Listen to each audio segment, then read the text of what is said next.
যখন কেউ আমার সামনে দাঁড়িয়ে আমাকে হয়তো বাজে কথা বলছে, খারাপ কথা বলছে, গালাগালি দিচ্ছে, উল্টোপাল্টা বলছে, তখন আমরা কী করি, আমরা উল্টে রেগে যাই, রেগে গিয়ে আরও 4টে কথা শুনিয়ে দিই।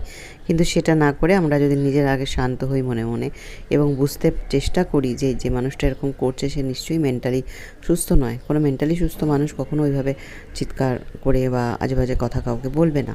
তো সেইখানে যদি আমরা তার জন্য তাকে বলি যে তুমি শান্ত হও, বা মনে মনে প্রার্থনা রাখি যে হ্যাঁ সেই মানুষটা শান্ত হবে, বুঝতে পারবে, তার চৈতন্য আসবে, সে বুঝবে যে সে এটা ভুল করছে, সে এটা ঠিক কথা বলছে না, তাহলে কিন্তু দেখা যাবে যে সিচুয়েশানটা আস্তে আস্তে ধীরে ধীরে ঠিক হয়ে যাবে। কিন্তু উল্টে আমরা কী করি, তা না করে আমরা আরও 10টা কথা মানে তাকে শোনাই, চেঁচাই এবং তার সম্বন্ধে ইস কী বাজে মেন্টালিটি, কী বাজে লোক, এইগুলো বলি।